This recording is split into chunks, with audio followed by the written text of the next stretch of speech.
Welcome everybody to this event of the Explorers of the International Federation for Public History. My name is Jimena Perry and I'm going to be your host today. Today we have a very special guest. His name is Dr. Gideon Boadu. I hope I'm saying that correctly. Gideon has accepted very graciously our invitation because he's in Australia and it's 1 a.m. for him. So I really appreciate him being here and making this effort. Gideon trained as a secondary history teacher in Ghana, where he obtained his Bachelor of Education in History and Religion, and he has a Master of Education in Curriculum and Teaching from the University of Cape Coast. Gideon completed his PhD in Education at the University of Newcastle, Australia in 2020. His PhD project examined history teachers' disciplinary and pedagogical reasoning and the empirics of classroom pedagogy in Ghana. Gideon has research interests in history education, teacher education, and curriculum studies.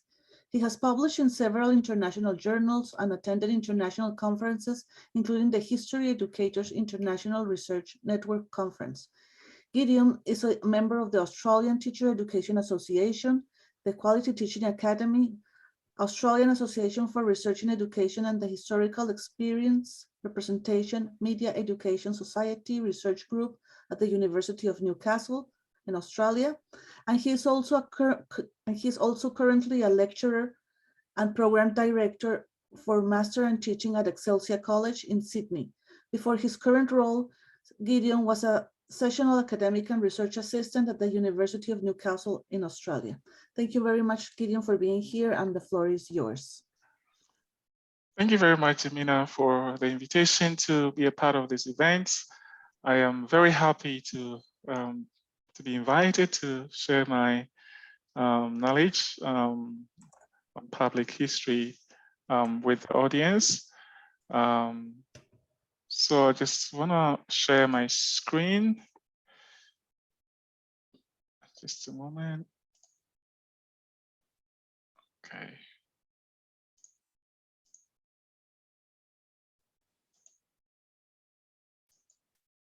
Great. So today I want to focus on exploring the missing links between history education and public history in Ghana. I'm gonna take a bit of a historical approach to this presentation, looking at developments regarding history itself in Ghana and the influences of international personalities and academics on how African history and Ghanaian history, for that matter, was perceived across the world. And then I'm going to establish links to how that westernized or European idea of African history influenced Africans' conception of themselves and their own culture and history. And then I'm going to link that to historical reawakening, where people became conscious of their own histories, and then connect that to recent developments in Ghana that sort of conveys and shows people's consciousness about their own history. And then link it to classrooms, see what is happening to history education in the classrooms, and compare that to public understanding and consciousness of history. And so I'll begin this presentation by talking about where Ghana is located. So for those of you who may not know where Ghana is located located in West Africa, as you can see. So this is the global the map of the world. But you can see Ghana in a red dot in the western part of Africa. And then if you zoom in, you see Africa proper. And then you can see Ghana in that red square in the western part of Africa. And then when you zoom in again, you see Ghana. So this is the map of Ghana that shows the various regions and administrative areas where the country is administered from. So this is a snapshot of Ghana, but I also have a few facts that I wanted to share about Ghana. So Ghana is a former British colony. So Ghana gained independence from the British in 1957. And as you can see, Ghana was first African nation south of the Sahara to obtain independence from British colonial rule. Formerly, Ghana was known as Gold Coast. The name was derived or given by earlier European merchants who chanced on lots of gold and were interested in trading in gold, and so they called it Gold Coast to represent the major trade commodity that they found on the coasts of Ghana. Ghana is home to 6 major ethnic groups and over 100 languages and dialects. So it's a relatively multicultural country.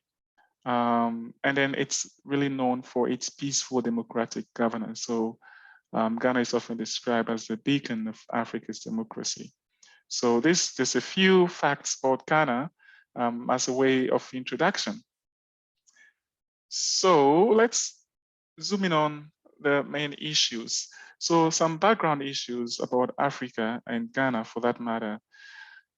Issues about history of Africa is often deemed to be a recent development. And this owes to the fact that in Western circles, history is often compared or aligned or equated with written history.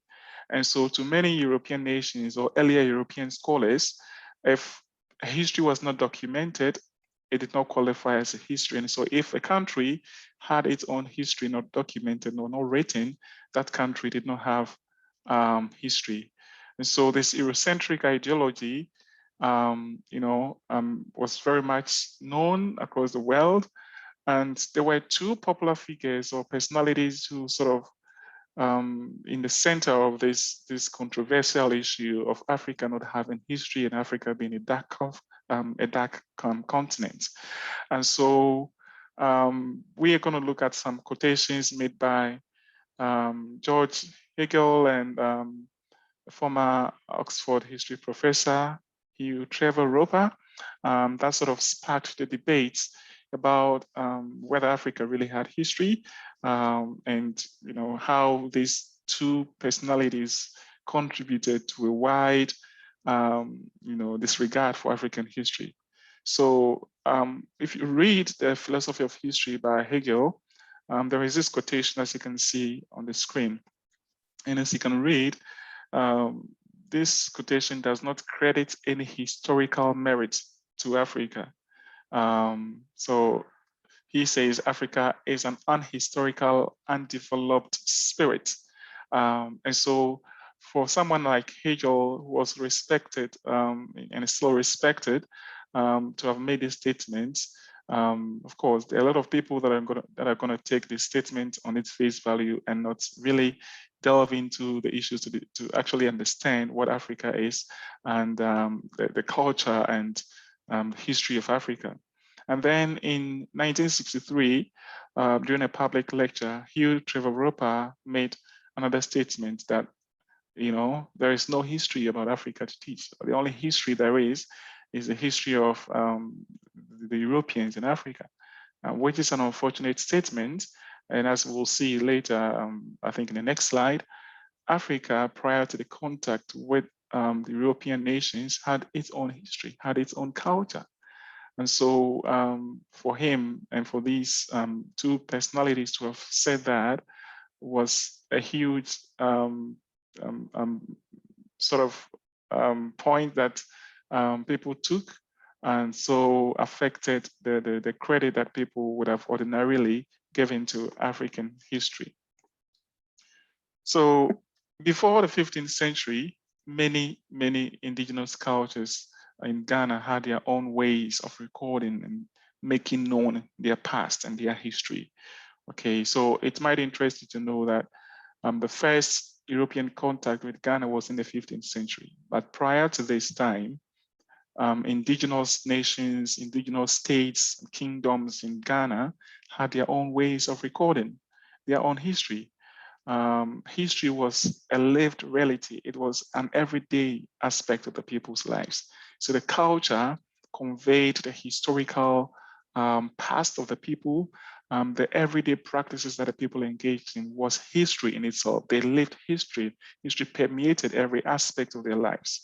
And there were several ways of also passing down the historical account, the development and events in communities. So this was done mostly through oral accounts, often also through traditional music, drum beat, folk tales, and other art forms. So these ways of communicating history are still being used today because they still carry value. They still hold much of our history. So if a historian, for instance, today wants to conduct history into a particular group in Ghana, they can never do away with oral sources because that's the very core of our history. So the fact that this history was not written and remained in oral forms meant that to some Westerners or some Western historical thinkers, there was no history. But then history cannot be limited to what is written in the books. There are far more histories that are not written than those that are documented in books. And so to limit our understanding of history to what has been written is a huge mistake. Okay, and in Ghana, present day cultures and some groups have a lot of their histories unwritten. Okay, there are some cultures whose histories are still in oral forms and are still transmitted orally. And historians have yet to investigate a lot of issues that pertain to several traditional groups in Ghana. One of the issues that have been pivotal and that have taken space in contemporary historical debates and writings has been the confrontations with the Europeans, the struggle for independence and the aftermath of the independence, the political tensions and the development of democracy. These have occupied the attention of a lot of historians, but there are still indigenous communities whose history are yet to be written. And so we're talking about history in Ghana and history in Africa. Oral history still plays a critical part of what history means for us. And so I was going to show you some examples of how history was retained, passed on, and shared with the younger generation. So I gave an example of drum beats. So we have talking drums. These drums are used often in the present day and in the days of old, were used to communicate information to people, to convey information, especially when there is an enemy who didn't understand the language of the people or how the drums could be interpreted. This could be used to send information to the members of the community who understood the drum to be aware that, for instance, there's an enemy around. So there were different purposes that the talking drums served. Folk tales were also one means of sharing information where the elderly would share their knowledge of history to the younger generation. And we had symbols and arts, as you can see in the third image, that also convey some deep historical messages to us. Okay, so for instance, the symbol of the hand looking backwards means that whatever we've left behind is important and we should go for it. So locally we call it Sankofa. It's called the Sankofa symbol, and it points to the importance of historical traditions in the present, the fact that we can't totally ignore the past, but we should incorporate the past in our understanding of the present in order to secure the future. I was going to show you a short video of how the drum beats were used. You see a video of how a drummer is trying to convey a message using the drums. And it's a very short video, which I would like to show you. So I may have to share that screen with you, but just give me a moment.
So this is a video of a drama conveying information using the drums. So people that understand drum language, or the people who are part of a community, would understand what the drama is trying to put across. Okay, so this was one important way of preserving knowledge and making that knowledge available to the younger generation. So that was just an example. So let's look at how history took shape, or how history, became known. The status of history during the pre-colonial era. So we talked about the fact that the Europeans had first contact with Ghana in the late 15th century. So before Ghana became an official colony, we sort of lived side by side with European merchants who initially focused on their trade in gold and other important items. But later, these merchants established schools. Schools were foremost established in the castles. So when they came, they built castles along the coast, which was a major trading post for their gold trade, and also later became a trading post for slaves. So you can see an image of a section of the Cape Coast Castle that served as a trading post for gold and later for slaves.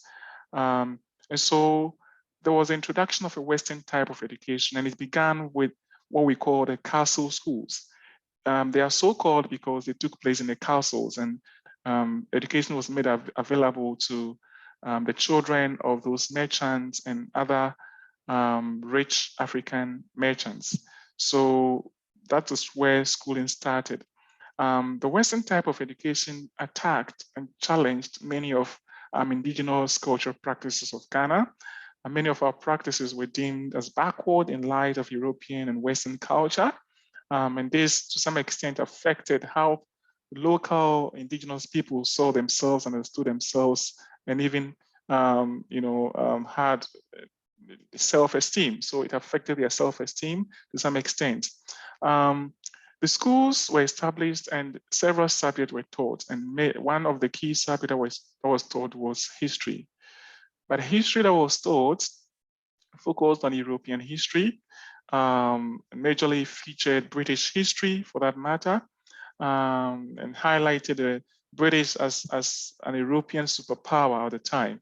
So it had nothing to do with African history. It had nothing to do with Ghanaian history. Everything that was taught at the time focused on Western history and featured a huge focus on British history for that matter.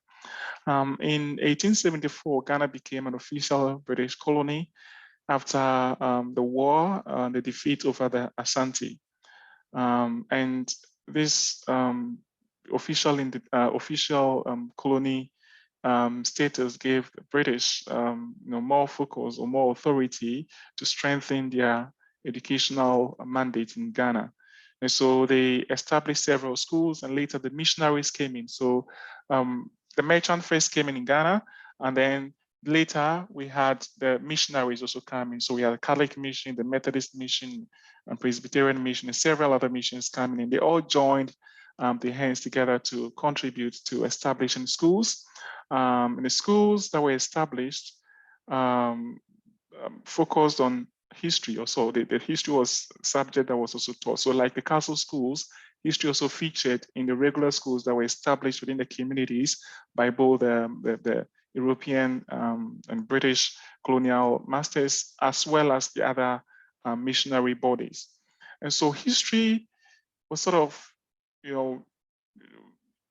was sort of swinged in favor of the British. And as you would see, many of the teachers or the teachers that taught history were British. The content that was taught to the children, Ghanaian children, were all British history. It had nothing to do with African history. And this eroded the people's mentality and robbed them of their own, an opportunity to study about their own culture and history. And aside from the teaching of history in schools, there were also books written on history. So as you can see, by 1874, about 16 historical books had been published on Ghana by British authors. I call them pseudo-historical books because the content of those books had nothing, correct about Ghana. So they were informed by people's ideas, people who had no sound knowledge of African culture, of African values, of African history. So the authors of those books, did not understand African culture. And so the books that they wrote actually carried little historical merit for Ghana and for Africa for that matter. And so we could say that in this time, or at this time, history was exploited to advance the imperialist motive of the colonial government, because the colonial government sought to undermine the local culture and rather highlight and enhance or project Western and British culture in Ghana. So let's look at an example of a history curriculum that was used in the 1950s. So these are sections of the history curriculum that was in use at the time. And you can see that there is really nothing about Africa. Okay, it's really nothing that deals with Africa as a society. It rather talks about issues and aspects that relate to Africa, relate to World War I, which heavily focused on Western nations. So there was really nothing that the local children, the young generation were learning about their own countries. And this greatly affected how people saw themselves, how they understood their culture. Many people tended to embrace Western culture, Western ways of life, to the neglect of their own cultures and histories. And so this led to a lot of agitations among the locals, especially those who were highly educated. There were a lot of African intelligentsia that were not satisfied with the situation at the time. And so there was mass awakening, and many people resorted to writing as a way of making their voices heard and as a way of getting the people to be aware of their own culture, of the value of the significance of their own histories and cultures. And so there were several authors who projected and joined this move. And aside from the focus on history, generally the idea to agitate for a more focus on African culture also came as a result of the increased influence of the British in African matters. Okay, so the British influence infiltrated into our local traditions and local institutions to the extent that even local courts, the courts of chiefs, which often are educated when there were issues, were abandoned and rather replaced by civil courts. And so the influence was becoming very heavy. And so people had to start agitating that we have our own country, we have our own rights, and our rights need to be respected and valued for that matter. And so as a result of this awakening, a lot of Africans became conscious of their own culture, became conscious of their own histories, and became more informed about the relevance, the significance, and the authenticity of their own history and culture. And these are some of the books that were written by the intelligentsia at the time in reaction, in response to the increased British influence on African traditions and institutions, as well as the imposition of British ways of life and British history on Ghana. And so you can see examples of the books that were written. These are just a few of them, which are still available. You can maybe grab a copy and read how strong these ideas were and how they contributed to making the people aware of their own history and making them conscious of themselves and their identities as a people. So currently, a lot of Ghanaians have a deep-seated consciousness of their own history. You can walk down the street of Ghana and a young child can tell you deep historical truths that they've heard from the elderly that has been passed on to them from the older generation. So History is also very much part of the people's life, because our cultures, our celebrations, our festivals still connect to our cultures, still connect to our history. Okay, so many of the big celebrations we have in Ghana, many of the traditional festivals are a way of commemorating our own histories. So history is very much alive in the consciousness of people. There's also a recent event that occurred in Ghana where some misrepresentations of certain cultures in history textbooks were met with public uproar. So public were conscious of the history to the extent that they were not satisfied that a particular society or group's history will be represented in a textbook. And so this was met with a public uproar. There was also an issue of government officials trying to elevate their families in Ghana's history, trying to change very well-known narratives about Ghanaian history. An example being whether Ghana has a founder or founders. Historically, it is established that Ghana has a founder, that is the person that led in the fight against colonialism, that's Kwame Nkrumah.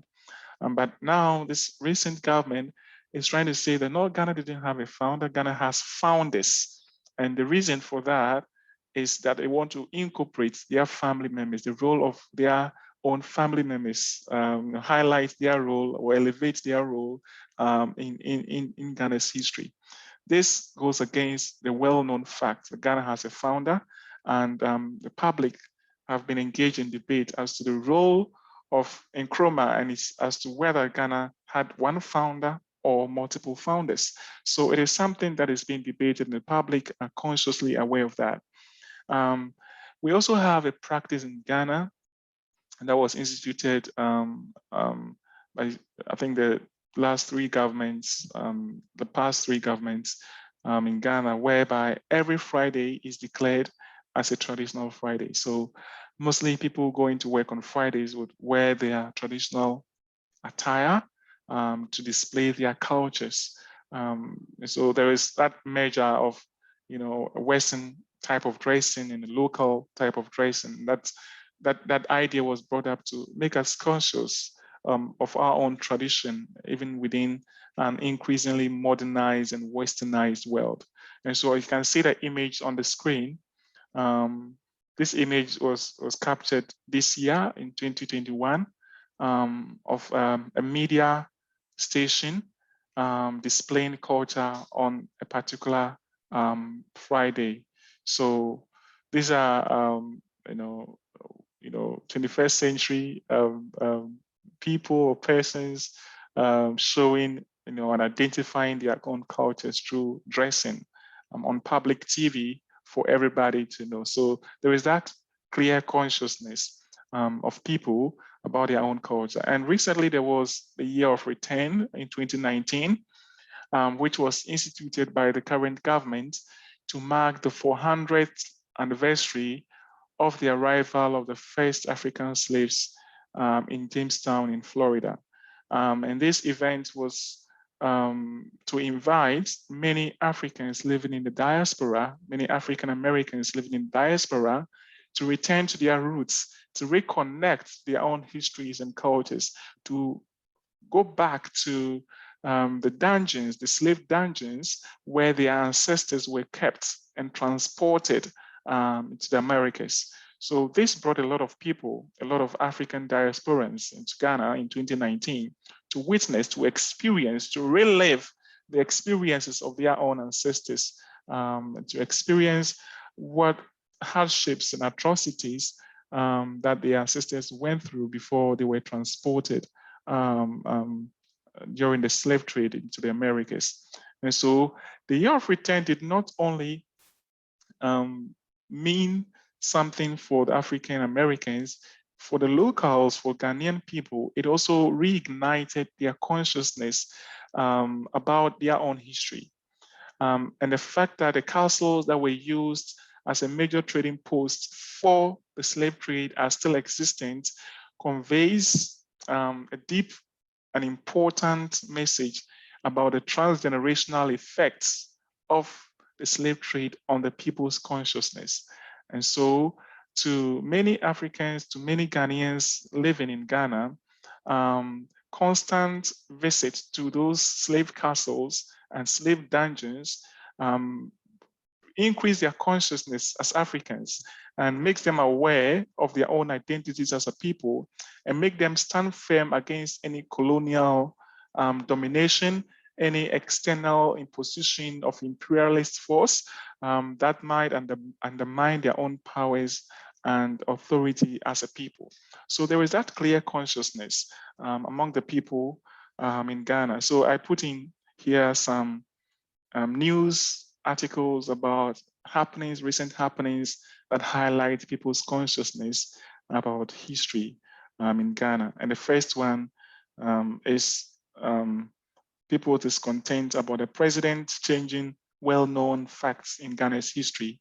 So people are dissatisfied about the fact that the president is trying to distort the nation's history. The second image talks about how certain aspects of a particular ethnic group's culture has been misrepresented in a poem, in a history textbook. That is also something that drew public uproar.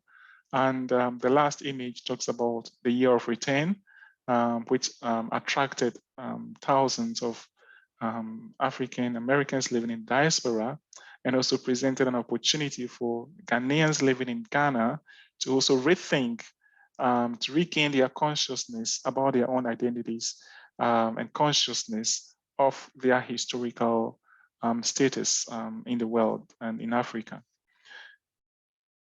So if a lot of Ghanaians and Africans for that matter are conscious about their history, why and how could it impact on history in our classrooms? So despite the public awareness and consciousness of African history and of Ghanaian history, there still seems to be some disregard for history as a discipline. So it appears to be that, yes, I'm aware of my history, I'm aware of my identity as a person, as an African, as a Ghanaian, but I don't want to study history. I see no merit in studying history. There's no financial, attraction that comes with studying history in schools. So many people are drawn away from history. And recent government have focused on STEM education at the expense of the humanities and history for that matter. So there's little funding for historical research. Public history as a discipline is not something that is well established in Ghana. Universities don't have public history departments. And so it is an area that is less developed. But given that this public has, heaps of understanding and consciousness about history, it would have been expected that this consciousness would translate into positive attitude towards history. But this is not the case. And so you can see a news article that I also drew from the web that talks about a very popular Ghanaian historian, Professor Edu Boahin, who was described by his family as being broke when he was alive. So this talks about the value, the financial value that people attach to history, that even if you study history, you'll go broke. And even if you study to the highest level as a professor, you wouldn't still make enough. And so this sort of serves as a disincentive for people that may want to study history, and rather actually pushes people away from subjects such as history in our schools. And universities have very few numbers of history students, and our senior high school or high school classrooms are also competing and struggling to even maintain numbers in our schools. So in our schools, and I just have to give a brief background information here, that in Ghana, until 2019, history featured only at the secondary school level. So there was no history at the primary school level. There was no history whatsoever as a subject. History only featured at the secondary school level. However, in 2019, the government made an effort to reintroduce history. History had been part of the curriculum but was removed in 1985, 87 as part of the educational reforms. It was removed from the primary school. But in 2019, the government decided to reintroduce history. However, this history that was introduced to the primary school was introduced at a time where teachers had not been prepared to teach history. So you are working to promote history in some way, but actually causing huge damage because teachers that you expect to teach history never have a background in history. They've not been trained to do history, and they've not been trained to teach history. So instead of actually preparing the grounds and preparing teachers to be competent enough to teach history, they rushed to introduce the subject. However, despite the introduction of history at a primary school, the government decided to remove history from the junior high school. So in Ghana, we have the primary school system, we have the junior high school system, and we have the senior high school system. So it was expected that having introduced history in a primary school, history will continue to be a subject at a junior high school level and then continue in a senior high school level. However, history has completely been ignored in the junior high school level. So it leads to the question, why would you introduce history in a government in a primary school level and not allow students to study history continuously in the junior high school level? So it raises concerns. So for a long time, history has been an elective subject at the senior high school level. History has been classified as an elective general arts subject. So together with other subjects like economics, government, geography, those subjects come together to form what is called the general arts. And so if you look at enrollments in history over the years, as you can see in the statistics, the numbers given in the table, this is a bit dated, but it also reflects current trends. You'll see that even though there is an increasing trajectory of the numbers of students that enroll in history, if you compare it with other subjects, history actually falls below those subjects. And these are all general arts subjects. If you compare history to other subjects, business subjects, such as commerce, history cannot compare because there are way large numbers in those subjects than they are in history. So it points to the fact that history is gradually losing its place. So despite a clear public consciousness of what history means for Ghana, there is no focus on maintaining and retaining history within our schools. And there is limited government support for schools. And my current research in Ghanaian schools show that there is scant resources. Teachers don't have the materials to teach. There are limited professional development opportunities. The curriculum is overcrowded with unnecessary detail. So it is all serve as a disincentive to teaching of history and to the learning of history. Many history teachers feel even ashamed to identify as history teachers because the subject is really undermined in the public. It is not seen as an attractive, subject, which often serves as a demotivating factor for people to even identify with the subject publicly.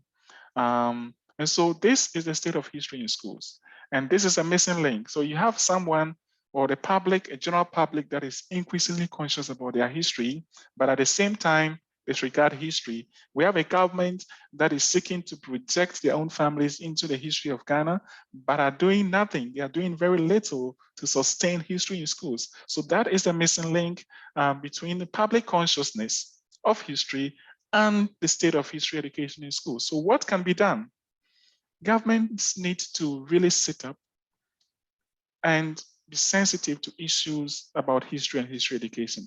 It is important for investment to be made in history, for teachers to be prepared to specially teach a subject, for history to be a core subject across the school sectors in Ghana. Okay, if we continue like this, there's no way we can have a future generation that is strongly concerned and strongly knowledgeable about their own history and not ashamed to identify with the subject. Okay, so public education about the place of history in school curricula. So public should also understand that it is right for someone to want to be a medical doctor and yet study history. It is right and allowed for someone to want to be an engineer and yet study history. In fact, history should be a part of every discipline. If every profession that you want to be a part of, history should be a part of it, because history is a very foundation of all those disciplines. And there should be a clear focus on the study of academic, an academic study of public history. Like I mentioned before, public history is not a discipline that is well grounded in Ghana. It is not a clearly established research area. Universities do not yet have departments dedicated to public history. And I'm sure that if a clear focus is given to the study of public history, it would help, perhaps improve the attitudes that we have towards history in schools. And funding opportunities could also be made available to higher education providers into schools to facilitate the teaching of history, also to also encourage many people to get into history. The pre-tertiary curriculum is an important part of this move. The government should really support the pre-tertiary school levels to also have a strong footing in history. If history is strongly studied at a pre-tertiary level, then we can be assured that many people would also be studying history at a higher level. So it is important for all these measures to be put in place to ensure that history is sustained and retained, and that the link between public consciousness of history and the actual study of history in our classrooms is actually bridged and made more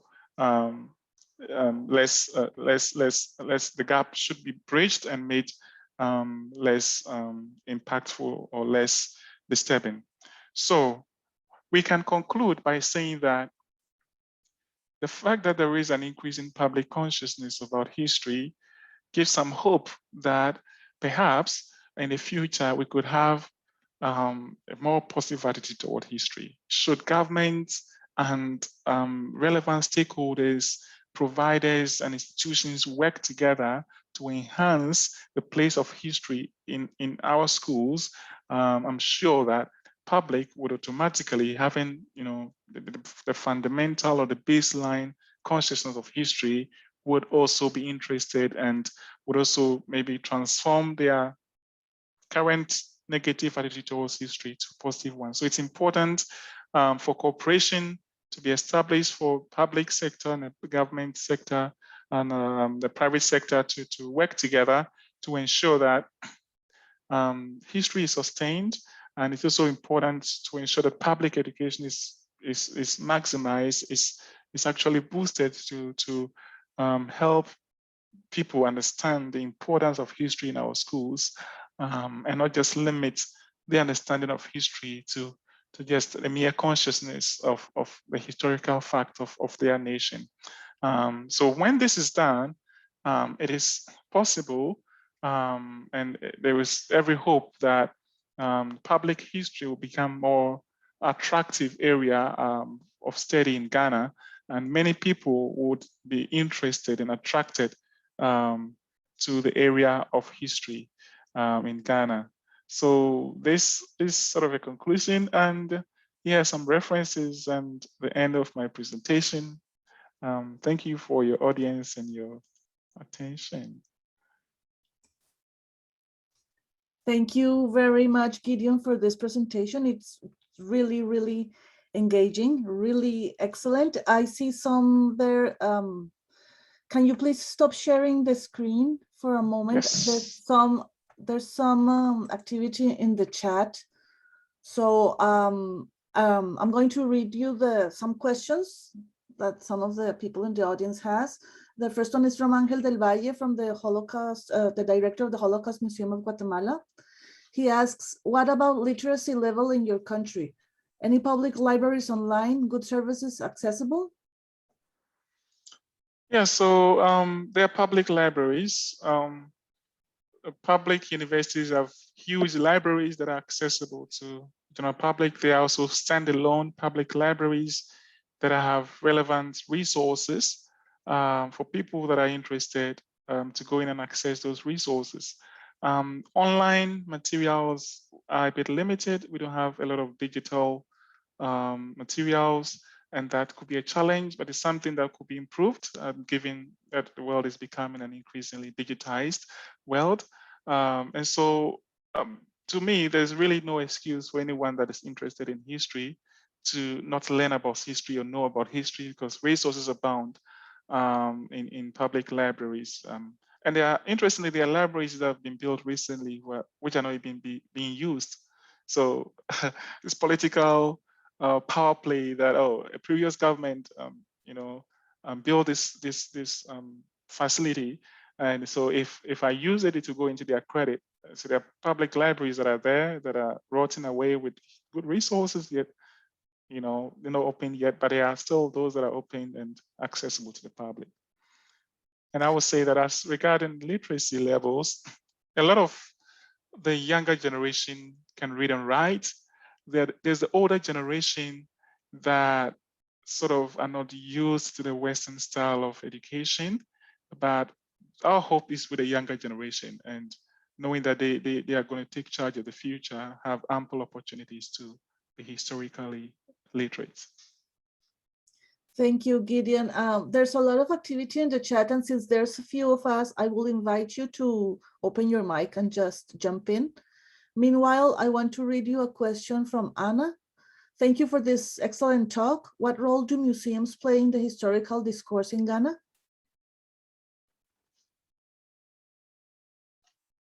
Sorry, can you repeat that question? What role do museums play in the historical discourse in Ghana? Yeah, so museums are a part of our history. They are a core part of our history, and most of our historical artifacts and essential historical facts are kept in those museums. I mentioned the castles. So the castles, aside from serving as a tourist site for people that are interested in the slave trade, also contain some relevant important historical items in the museum, museum-like features. They are national museums, but people often patronize them for tourist functions and not for educational functions. And so that has been the problem. And given that the public are generally interested in history, they will just go there to know what happened, to be reminded of what happened, but not really be interested in studying, analyzing those materials, those evidence, investigating the reason behind the happenings and all that. That is the missing part. So the lack of attention and interest in historical research itself is a huge disconnect. Thank you. I'm going to read David Dean's question. Thank you, Gideon. I'm really struck by the disconnect of public consciousness on the one hand and declining interest in history in schools. Why did the year of return not stimulate greater interest in learning about history in schools? That's a good question, David. That's a question that I've also been struggling to understand. because seriously, if you look at the fact that generally people are aware of history, and yet they have this sort of not so much of a positive attitude towards school history. It's interesting. The year of return did a lot for history. It reignited a consciousness, like I explained, but again, there was also a political dimension to it. There was some desire for the government to score some political points for bringing people in to boost the economy. So there was also a focus on the tourist dimension of it. So increasing the tourism aspect of the tourism sector of Ghana. And so even though there was some connection to public historical consciousness, the actual focus, I would say, the most obvious and overt focus was on economy, on tourism, on just bringing people in to boost the economy. So yes, there's some connection that we can make to the public consciousness, but the government really didn't focus on how that could actually boost and improve history education in schools. Well, thanks. So there's no curriculum connection whatsoever with the year of return then? There's no curriculum connection as yet. The new curriculum was developed for the primary school recently, but it didn't include anything on the year of return. No, there's nothing explicit about the year of return. Maybe future curriculum might mention it, but for now, it's something that came in a passing, and I don't know if it's ever going to happen again. But I think it's really it's a good initiative that could be really capitalized and expanded to really boost the study of history, I believe.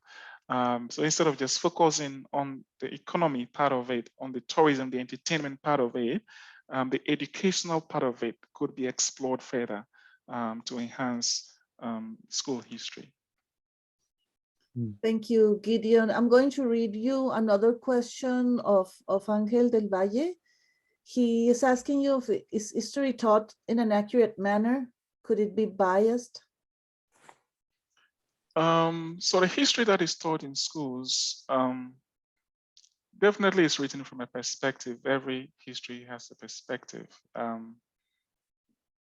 So the bias comes, and it's been much more explicit in recent times. I mentioned present government trying to highlight their family in the nation's history and trying to outdo their opposing political figures who are generally and widely recognized as the founder of Ghana. Okay, so there's some bias there. And one of the textbooks and recent curriculum for the primary school was criticized for the bias that it had towards the family of the current government. Okay, so there's some bias there. People are concerned what kind of education, historical education, we're giving to young children. You know, at this stage, you should be giving them the objective facts and not facts that could tweak their thinking and make them see some people in a negative light and others in a positive light.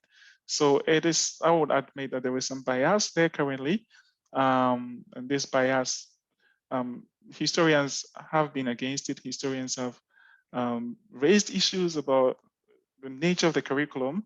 A few things were changed, but majority of them seem to be in favor of what the government wants. Angel, you have your hand raised.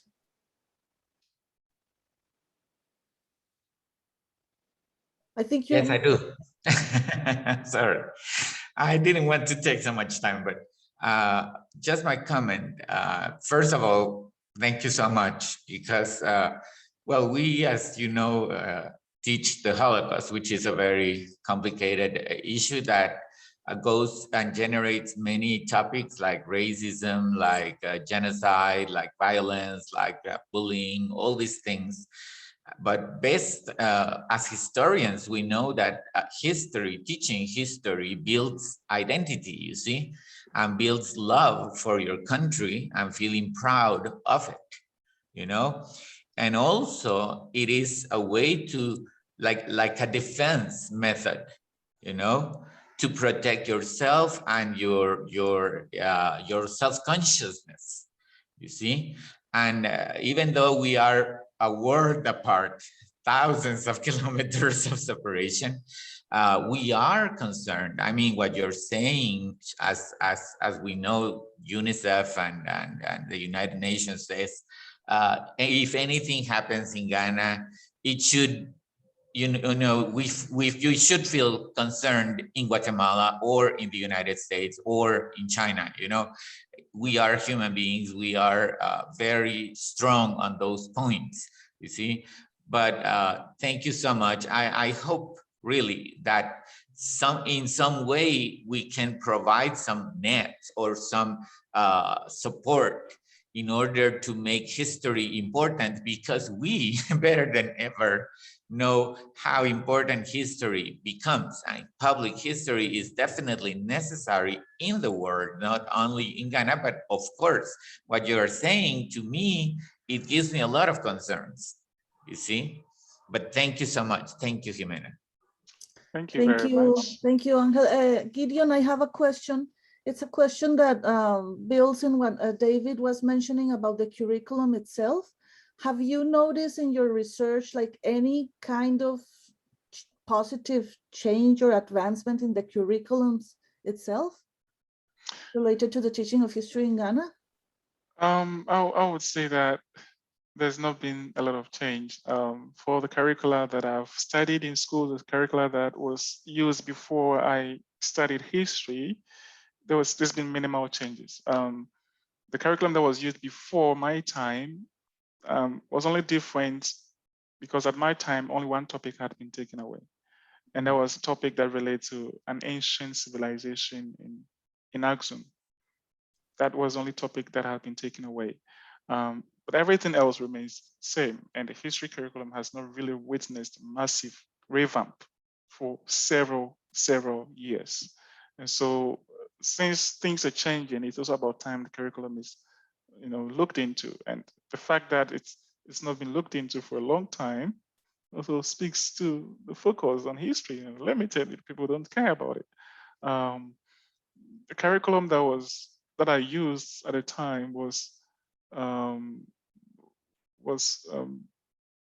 used previously, but then they just made some minor changes, in terms of assessment and all that, but not really the core content.